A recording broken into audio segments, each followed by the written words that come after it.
If you look at the interstate this weekend or stand in an airport security line, you'll see millions of people swarming toward a summer getaway. AAA projects a record-breaking 45 million Americans are traveling this summer. On the surface, the industry looks incredibly healthy. This chart shows a deep contradiction. While total travel volume climbs, the share of people actually booking paid lodging plunges to 45%, the lowest level in 6 years. People are still leaving home, but they are aggressively cutting their overhead, swapping hotels for family guest rooms, booking budget motels, turning week-long stays into day trips, just to absorb rising costs. The post-pandemic era of revenge travel is over.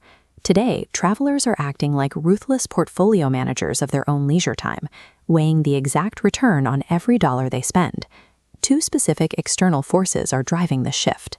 First, geopolitical tension in the Middle East disrupted the petroleum market, pushing the national gasoline average toward a forecasted record high of nearly $5 a gallon.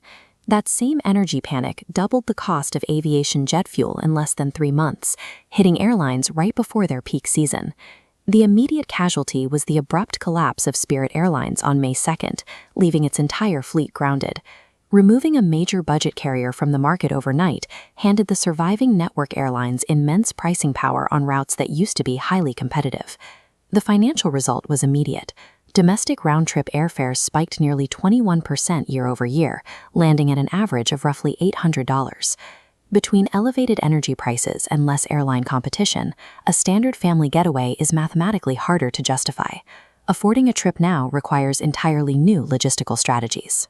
The most common defense mechanism is sacrificing speed and convenience to bypass those $800 airfares entirely.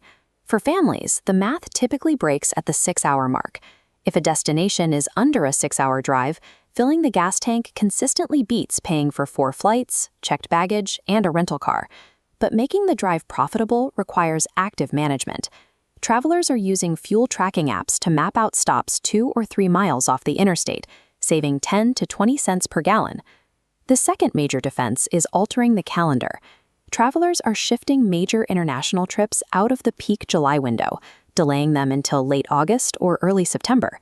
This chart shows how average airfares to Europe and Asia drop sharply when you move your departure date past the 3rd week of August, saving hundreds of dollars per ticket by dodging these algorithmic pricing windows.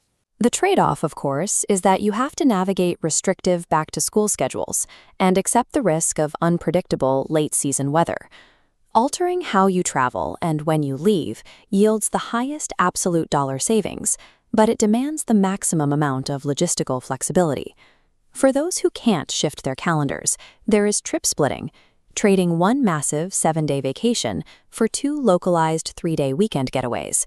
This structure drastically reduces the accumulation of expensive hotel nights and heavy restaurant bills, while still giving families multiple breaks to look forward to throughout the summer. The geographic version of this value engineering is the destination dupe. Instead of paying a massive premium for a famous, congested location like the Amalfi Coast, travelers are seeking out more affordable, visually similar coastal towns in Portugal or the Albanian Riviera. By splitting trips and swapping out famous locations, you protect the psychological benefit of escaping daily life while aggressively limiting your exposure to inflated tourist economies. To execute these strategies without getting overwhelmed, travelers are building an optimization stack. It starts with the rapid adoption of generative AI. Large language models condense hours of manual cross-referencing into minutes, allowing users to instantly compare accommodation options and build draft itineraries. The second pillar of this stack is financial, consolidating everyday household spending onto a single, well-managed travel rewards card. Relying on just one card keeps you from getting lost in complex loyalty rules and multiple annual fees, while still generating enough points to cover a large percentage of your flights or hotels.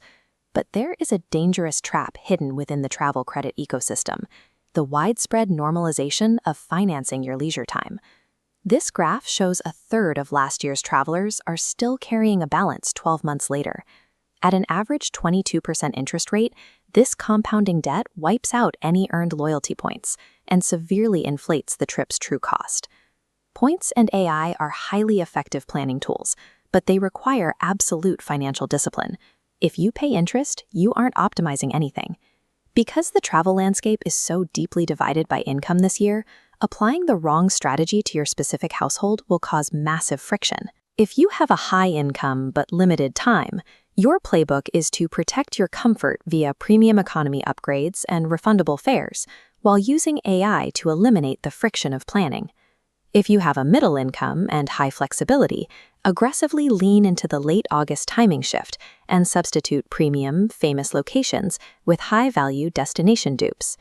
And if you are a family tied to school schedules with low flexibility, default strictly to car-based trip splitting under 6 hours and pack your own groceries to protect the core family experience. Defining your actual financial bracket before booking is the only way to choose the specific trade-offs that will make your trip viable. That leads to the golden rule for anyone traveling this year. Select exactly one splurge category per trip and ruthlessly apply the value treatment to everything else. That single defining splurge could be an ocean view room, premium flight cabin, or front row concert ticket. You budget for that one marquee item explicitly, because underneath the logistics, the ultimate value of a summer vacation is simply protecting your peace of mind and escaping the daily grind. Attempting to maximize every single category, lodging, transit, and food all at once, is the exact behavior that drives households into predatory long-term debt. Ultimately, a successful travel investment is a trip that restores your peace of mind while leaving your long-term financial health undisturbed.